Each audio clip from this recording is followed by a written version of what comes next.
to welcome you to this live session on climate, energy and mobility. During the next 45 minutes, we will focus on the question, how will Horizon Europe contribute to EU's objective to reach climate neutrality in 2050?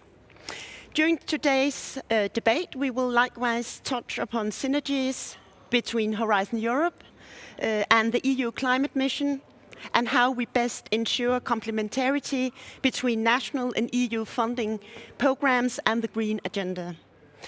My name is Birgitte Vedelstorp. I work for the Danish Agency for Higher Education and Science, and as such I act as a national contact point, or person as it is, and program committee member for this cluster 5 in Horizon Europe. My co-host today. Thank you, Birgitte. My name is Jonas Toft Ludvigsen, and I'm Birgitte's colleague, also a national contact point and program committee member for Cluster 5. I am honored to present our 3 expert panelists today. We should have been 4. Unfortunately, one of our panelists has been prevented from attending this session, and that is Connie Hedegaard. But we have here today 2 panelists online and 1 expert panelist here in the studio in Copenhagen. And so allow me to present Mr. Bernd Bierwert, Head of Unit at the European Commission's Directorate General for Research and Innovation. And Bernd, as you have invited me to call you, has a particular focus on the European Green Deal. Then I am pleased to welcome Professor Lasse Rosendahl, Head of Department at the Department of Energy Technology at Aalborg University. And welcome to you. And finally, welcome to Claus Meinecke, Head of Office at the Danish Energy Agency, at which you, Claus, is heading the Danish Energy Technology Development and Demonstration Program, also called EUDP. So welcome to all, and welcome to you, viewers. Before we begin, just a brief comment on the chat. You are welcome to use the chat. We will have time at the end of this debate to address some of your questions, not all, but some of the questions here in the studio. Now I would like to give the floor to you, Bernd, in Brussels, who will give a brief introduction to Cluster 5, after which we proceed to the panel discussion. Bernd, the floor is yours. Yeah, thank you very much, Birgitte, and thank you very much for inviting me to your conference. Best greetings from, I'm looking outside, rather gray as usual, normally as usual, Brussels. As you can see, I'm in my home office. Behind me, my grandmother watching on my shoulders. So that's currently my home office. I would have preferred to be with you in Copenhagen. I have to admit, Copenhagen is the only European capital I'm still missing in my portfolio of capitals having visited, and I know it's a beautiful city. I'm a big cycling fan, and I would have liked to test this transport mode in your beautiful capital. So I hope we'll find sooner an opportunity to meet and to discuss the important matters also live, physically, and not only virtually. I would like to start my presentation. I've prepared a PowerPoint presentation. Thank you, by setting a little bit the context. The context of Cluster 5. I know that at yesterday's yesterday you had already a session with my Deputy Director General, also participating Patrick Child, looking at the green transition aspects more generally. But here for this breakout session, I would like to put this first in the context of the Green Deal. So if you could go to the first slide, please. Thank you very much. I don't see the full slide on my screen, but so I wanted to put the cluster 5 in first in the context of the Green Deal. As you know, it has become the priority #1 for the European Commission. I wanted, in the presence of Connie Hedegaard, pay tribute to her because it's I think it's quite a lot thanks to her and to her legacy that we have arrived there as a priority. Dating also back to her time as a commissioner in the European Commission.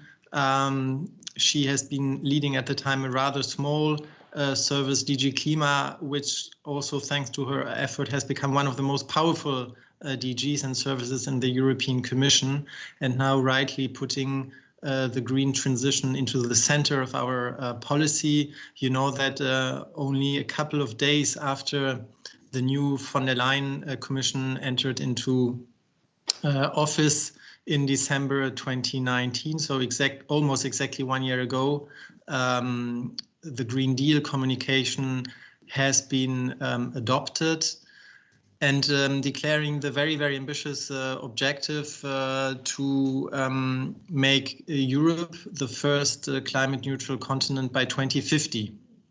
And in order to contribute to this, the communication has outlined 8 work streams to contribute to this overall ambition.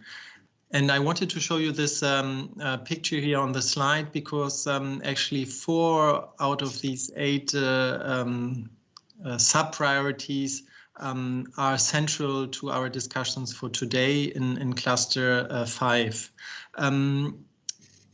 Some of them are important for another cluster I'm also in charge of in my current position for cluster 6.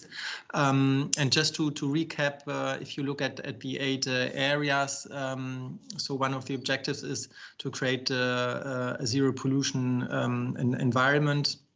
Of course, the aspect of restoring ecosystems and biodiversity are extremely important, and even more important in the current pandemic context. There's a whole agricultural food nexus, which we call farm to fork. And then on the left side, which I don't fully see here on my screen, you have the other work streams. So one, which is related to smart mobility. It's then about energy areas, and it's about how industry, and in particular energy efficient industries, can contribute to the climate neutrality target. And of course, research and innovation plays a very important role to help setting the direction, to gather knowledge, to show and to look for technological, but also solutions which go way beyond the technological aspects, societal solutions. It's also about citizens' engagement, governance models, how to reach this overall climate neutrality target. So if you could go to the next slide, please. Thank you very much. I don't know technically, because I see just a very small part of the PowerPoint presentation myself, so it's a little bit difficult to. But I have it in my mind. I have it in my mind. Everything here, Bernd, so it's good. Okay, but I don't see it. That's my that's my challenge. I see just the center. So as you know, and this was probably also part of the discussion yesterday, we have in the New Horizon Europe instrument the 3-pillar structure. For today's discussion, the breakout session, pillar 2, which is about global challenges and European industrial competitiveness, is key. Under Horizon 2020, you know, we had the societal challenges, as it was called. And in this second pillar, there are the 6 clusters. So what we are discussing today is cluster 5 on climate, energy, and mobility. But of course, it's important to keep in mind the links to the other pillars. If you take, for example, the European Innovation Council, which will play and does already play an important role. If you look at the Pathfinder accelerator initiatives, there has been recently already also a Green Deal call in this pillar. Of course, the European Institute of Technology with the knowledge and innovation communities plays also an enormously important role, as well as fundamental research. If we could go to the next slide, please. And here, this is simply to highlight how we are designing the structure, the logic, to arrive in the end to the topics which we are going to publish, hopefully in a couple of months' time, in cluster 5 and in the other in the other clusters. So that you see how we arrive there. I already mentioned the pillars, the clusters, the intervention areas. We just published today the final version of the strategic plan, which is very much attuned and aligned with the overall Commission priorities like the Green Deal, but we have, of course, also the competitiveness, the social dimension, the global dimension, which is extremely relevant also for the cluster we are discussing there. And we want to focus very much on expected impacts. This program should be much more impact oriented, and this should be also reflected then in the way how topics are being formulated, so that there are clearly expected outcomes we would like to have at the end of the process. If we could go to the next slide, please. Yes, we'll switch to the next slide, and let us remember to keep some time for the debate afterwards. Absolutely. So here I just briefly wanted to remind that when discussing cluster 5, we should not lose sight of the other clusters where there are important issues linked also to the areas of cluster 5, which I've briefly described here. If you look, for example, at cluster 4, of course, the whole digital dimension plays a huge role. If you look, for example, at the energy grid issues, but also the whole manufacturing issues. Next slide, please. So here I would just briefly like to present you. I would like to present you the different areas, so that you have a better understanding what we are trying to target in this cluster. So in destination 1, we want to focus the topics on issues which are related to climate science, to strengthening, to enlarging, to building our knowledge base. Destination 2 is looking at cross-cutting solutions, precisely to avoid that we end up in mere silo thinking. And of course, many of the issues are of cross-cutting natures. If you take the whole area of electrification of transport, batteries, breakthrough technologies, but of course the aspect of citizens' engagement, how do we ensure that no one is left behind? Just transition aspects play here also an important role. Destination 3 is about the supply side of energy. Of course, renewable energies being a huge priority, as well as energy system grids, CCUS. And then we have some other cross-cutting activities. Energy demand, There we want to mostly focus on the building sector. We just came up with the renovation wave strategy. Buildings, of course, have a huge potential to contribute to the decarbonization agenda, as well as the whole industrial processes. Destination 5 aims at looking at the transport, at the different solutions for transport modes, so be it road, aviation, waterborne modes, as well as the health and environmental issues, whereas Destination 6 is looking at the transport and smart mobility services, such as, in particular, connected and automated driving mobility, but also the whole area of multimodal transport systems and safety and resilience. So this is the brief overview on the structure of the work program. I will conclude with the next slide by just wanting to show that the Cluster 5 discussion has to be seen also in the context with instruments we've been using already under Horizon 2020, and previously these are of course the partnerships, be it the co-programmed, co-funded or institutionalized partnerships, where we are, for example, proposing to work on hydrogen, a very important topic, but also on clean aviation. Synergies, I'm sure we're going to come back to this in the discussion, as well as the missions we have proposed. There are actually overall, out of the 5 missions we have proposed, 3 which are relevant for Cluster 5, cities, climate and ocean missions, and we have a soil mission which is relevant for Cluster 6. So that's more or less brief introduction of Cluster 5, and I'm handing back to you. Thank you. Thank you very much, Bernd, for that presentation on Cluster 5. Yes, an interesting insight into what's going on with the work program. And as we hear, there's a lot about synergies here, synergies within this program. It contains many fields, but also synergies with other areas. Lasse, let's start with you. You're actually currently involved in a Horizon 2020 project that combines renewable energy and transport fuels.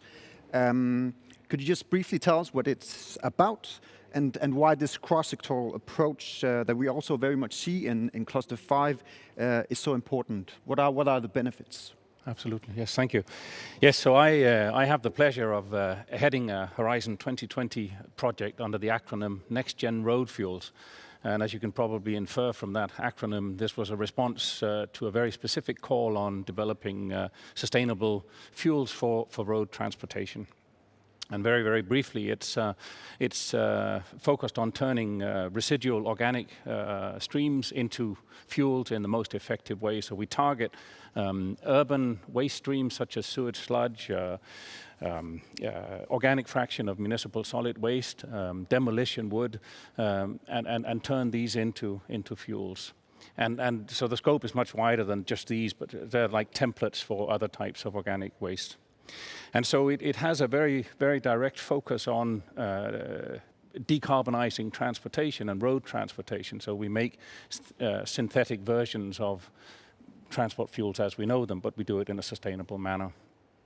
And even though sort of the focus and the scope of the topic was very specific and rather narrow, which I think was the nature of the Horizon 2020 topics, in the project, we do work with a lot of other aspects as well. So we do sectoral or sector coupling, as you mentioned, through green hydrogen and also through linking up to district heating. We tap into circular economy and circular resource utilization and the water, food, energy nexus by not only converting the organic materials into energy, but also looking to extract higher value products such as proteins and putting them back into the top of the food chain. And at the other end, also recovering phosphorus, bringing that back into agriculture. So there are a lot of aspects that sort of are, add-ons to the focus of the road transport fuels. Could you tell us, so what are the benefits? Why is it this? Well, approach there's, is really good? the benefits with the Horizon Europe and this approach with emissions is that we get a much bigger playing field for including all of these other aspects, because it's hard to work with these things in a silo approach. You really need to be able to connect with other areas that, because what we try to do now will really tap into so many different fields, but also so many aspects of society. Yeah. So the benefit of Horizon Europe is really that we open this up now, and we get the opportunity to really do this. Yeah. So it's important to move out of the silo, which takes us to Bernd. Cluster 5 is very broad, as we've heard and seen, and covers, of course, these 3 areas. How will we succeed with the right synergy of activities across the different areas, and how will they deliver the results and the impacts that are so essential? Yes, thank you very much, Jens, for this question. To reply here, I would refer to one of the slides I had mentioned. It was one of the first slides on the intervention logic, and also the context that we have really tried in the very crucial discussions also with the member states,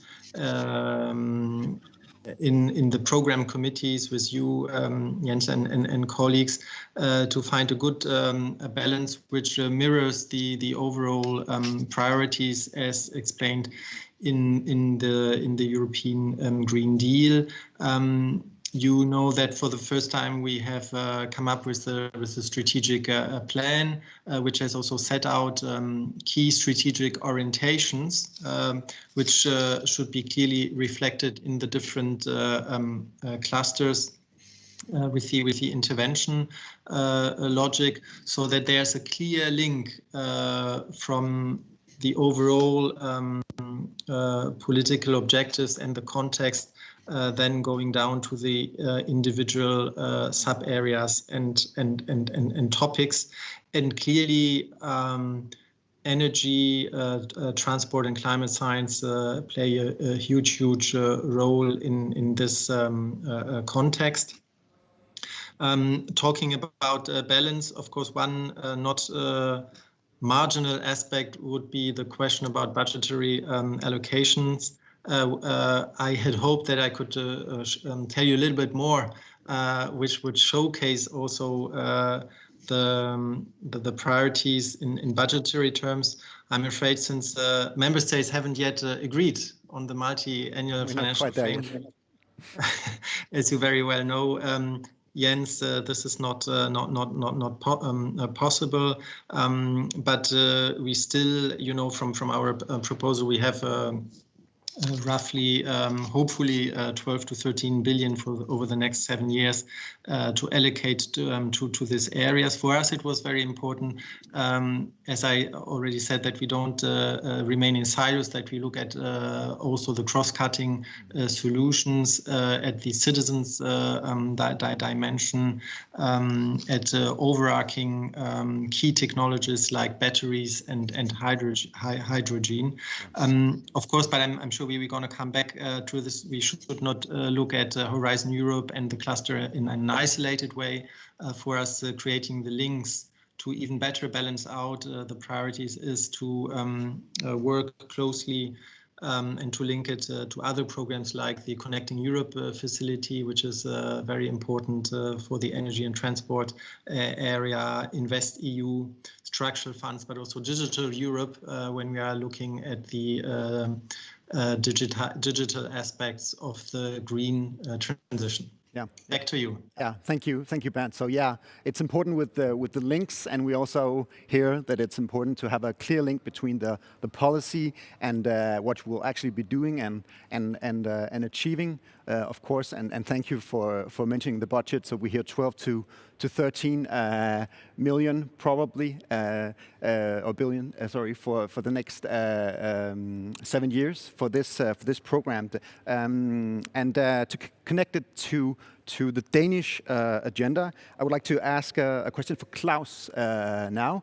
So Claus, you're heading the Danish Energy Technology Development and Demonstration Program, the EUDP, which is a key Danish funding instrument. Now, you have heard the others here talk about Horizon Europe. How do you see the synergies to the Danish climate targets and the role of the Danish funding instruments? Well, first of all, thank you very much for participating in this debate. And the synergies are quite obvious because the strategy of the Danish government is quite clear on this point. We are heading for a 70% reduction of CO2 in 2030, and for that purpose, energy and climate is the very core of this thing. And as a national funding instrument, well, there are two funding instruments in Denmark for the moment to takes care of the whole chain from research, where it's probably mostly the innovation fund in Denmark, and then on the next levels of the technology readiness levels, development and demonstration, it's my program called EUDP, and we have a clear synergy with this part. One of the difference, though, is that what we mainly do is we have a very broad scope of the calls, which makes it possible for the both the researchers and the companies to make a proposal for a project within this broad scope, and then as a part of a preparation for going deeper into a European project on a later stage. That's what we see as the synergy at most. Yeah. So that it can be complemented by also supporting something that could be moved into the European stage, you could say. Yeah. Exactly. Okay. Well, thank you for that, Claus. Bernd, over to you again. We've heard a lot about this focus on synergies between different programs and activities. So how will Cluster 5 and the activities in Cluster 5 fit into the broader picture of activities? Speaking of course, other instruments outside Horizon Europe, but also the national instrument. Like, what is the prime role of Cluster 5 in that regard? Yes, thank you very much, Jens, for this question. If I could stay a short while within Cluster 5 to highlight the very important role of the partnerships. Cluster 5 is one of the clusters where we would like to dedicate a large percentage of the cluster to this part of the financial instruments. I think it's, and also the past shows it, a good instrument to link national and European private and public actors together. And this is something we want to continue. We see a huge interest in this area in many fields, for example, clean energy transition, clean aviation, batteries, hydrogen. And we have huge expectations into this instrument. Missions for us play also an important role. Jens, you might come back to this in another round of question. But if we look, for example, at the climate adaptation mission or at the cities mission, which want to help transform our cities to climate neutral cities. And I know that Denmark and Copenhagen are a leading example in this context. It is important to keep in mind also the role of the missions. We don't see them as merely research instruments, but they are embedded in our research context. Also in Horizon Europe, you know that up to 10% of the funds can and hopefully will be reserved for the activities of the missions.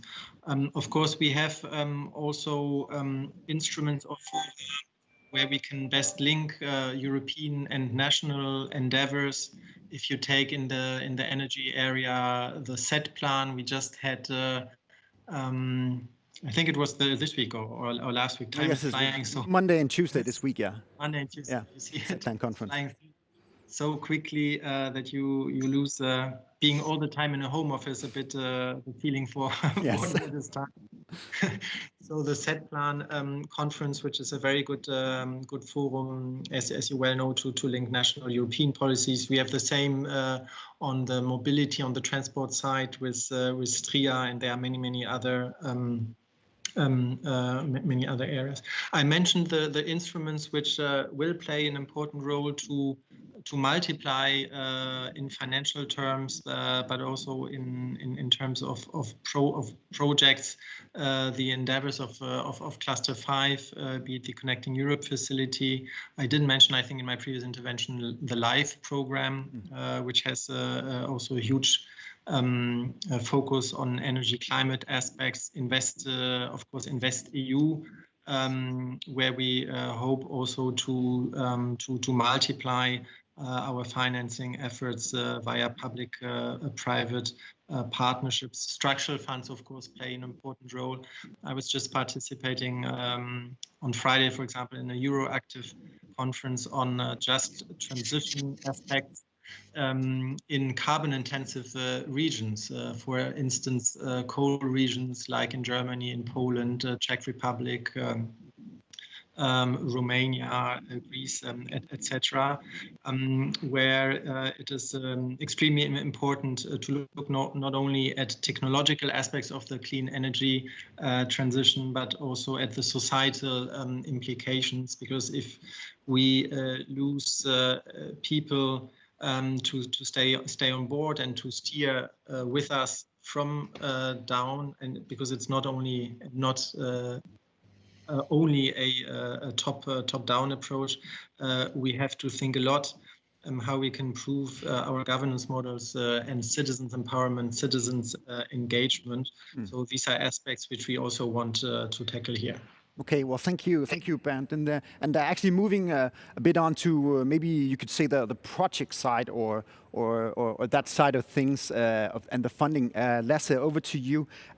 Being a researcher, in your opinion, what is most important in order to make the funding opportunities in Cluster 5 as well as other instruments attractive? When do you look towards Horizon and when do you look towards national instruments? Yeah, well, thanks.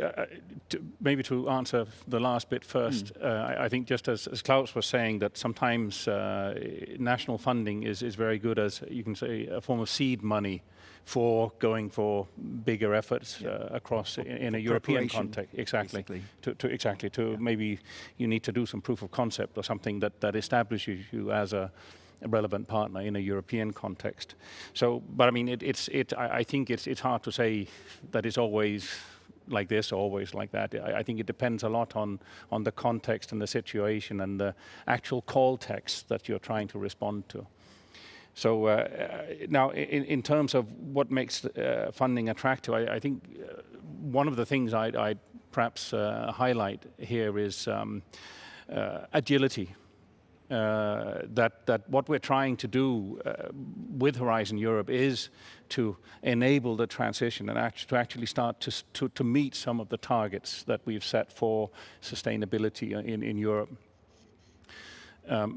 But we also, so the research element has to be there, and so it basically means that there are lots of technologies that we can go out and do now, but we want to do them better. So we want to continually improve. There are lots of things that we need to work on. So projects set in motion now have to be able to, depending on results and what the research shows, maybe change direction and refocus there should be some kind of re-evaluation mechanism as you go along to basically be agile in your project development. Adjust to reality, you can say. Yeah, exactly. Yes, adjust to reality. That was a short way of saying it. Okay. Thank you very much. Actually, time is moving along, and I think maybe we have questions from the chat, Birgitte? Yes, thank you. Yes, we have just received a question that is actually directed to both gentlemen online, to Klaus and Bernd. Frank Elfersen from Teknologisk Institute asked you, how do you look at co-finance between EUDP and Horizon Europe to get a better synergy between the two programs? I don't know. Let's start with Bernd on that, maybe. Or Klaus, who wants to go? Klaus, go ahead. Klaus, go first. I can say, if I may start, thank you, Frank, for the question. Of course, co-financing is, there are two ways of co-financing. The one thing is the one that is where one project can have some be at a certain level and then be a part of the next project in the EU. And at that perspective, if there is a difference in time, the timeline, I think it's very easy. The biggest issue, the biggest problem in this co-financing is how do we deal with making one entrance and making a co-finance to making one application. We tried with some calls where we are heading the Danish part of an international project, and we will do that. We have done it in the ERANET earlier, and there will be other things we will do in the same way. But it is a challenge to be able to make one application at one time. But of course, what we can try to do is to be more visible before sending in the application, so we can help being able to divide applications so that it's very sure, very clear that a national project is a part of a bigger European project. And do you have a comment? Thank you, Klaus. I can only echo Klaus' assessment from the national perspective. I would see it also from the Brussels, if I may say so, perspective. It's important, but challenging if there's no sequencing, as Klaus said. Of course, if there's some sequencing, it's easier. But if you want to the best leverage, of course, the effects of a project to do it in the same time would be good. I mean, we've been trying also to simplify our roles, also in terms of communication, to better draw the attention of participants. We are trying to do quite a lot with the co-program partnerships, so to best use national funds and European funds for specific topics. But it's still, I acknowledge and concur with Klaus, remains a certain challenge. Okay, well, thank you. Thank you. Let's move on to... Yes, thank you. We have another question from Ole Bang, who asks, what is the role of pollution monitoring systems? Can they stand alone, or must they be part of bigger projects? Interesting question. Who would like to... Anyone up for that? Bernd, do you have a comment? Yes. What I can say. I mean, I showed in the PowerPoint that of course zero pollution is an important work stream and priority in the Green Deal. It plays also an important role for Cluster 6. For Cluster 5, it would or will it would fall under the climate science part. But you will understand that I cannot say now anything in detail on the topics, because the work program as such is not yet adopted. We are having another round of discussions with the national experts and delegates in beginning of December, most likely in the second week of December, also with Jens, where we hope to find an agreement on the individual topics. But actually, talking about that, man, can you say a little bit about when people can expect to see a published work program and also deadlines for the first calls next year? Yeah, I'm certainly, and I just wanted to say so that the monitoring systems we regard as an important part on the climate science side, because it's also about strengthening the knowledge base, of course, here, but it will also play most likely a role in Cluster 6. In terms of timeline,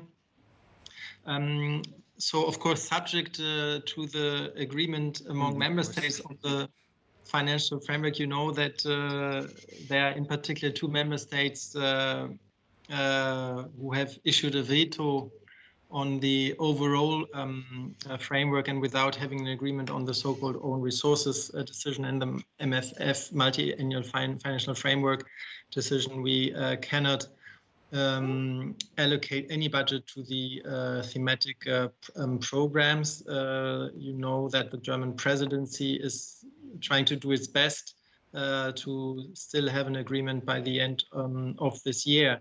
So we very much hope for Horizon Europe to have the program adopted around April next year, 21. And then pretty soon after, immediately after, there will be then, of course, the publication of the various calls, so that we can hopefully already have the signature of the grant agreements, etc., pretty quickly. Still in 21, we have allocated we are aiming at allocating a little bit a slightly smaller budget amount for 21 as opposed to 22, since we are coming in later with the program. That's this goes without saying. But we very much hope that potential applicants can see the topics already in April or May at the latest. Okay. Thank you. Thank you. For that. We have very few minutes left, so just one final question for you, because we have a question here which could combine a question I would like to ask you. Okay. Stine Trendemøller asked, how do you see the role and opportunities for SSH research, that is social science and humanities? And I would like to ask, how do you compose the best cross-cutting consortium, and also keeping in mind that you might need these competences in the consortium? Very briefly, please. Well, if I knew how to make the best possible consortium, I'm not sure I'd tell anybody. But SSH is really, really important, I think, particularly for these type of things. We talk about energy systems, we talk about environment and climate, etc. So it has definitive impact on people. And so we have to include SSH in the work that we do. Yeah.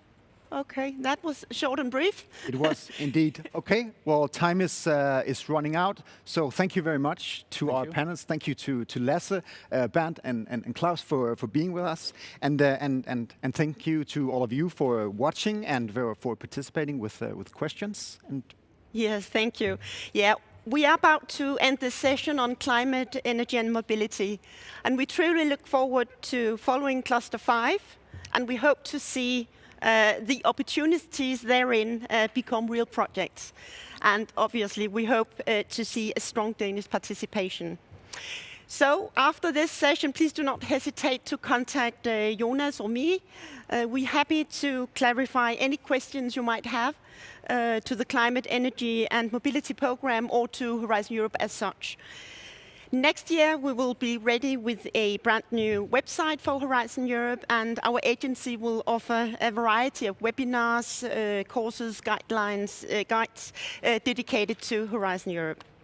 Finally, before closing, I would like, of course, to mention that throughout Denmark, we have a strong network of highly competent local EU advisors at universities, business hubs, regional EU offices, etc. They too offer in-depth help and assistance in all stages of the application process. So with that, Jonas and I, and Lasse, I suppose, would like to say thank you very much for this session. Yes, thank you. Goodbye.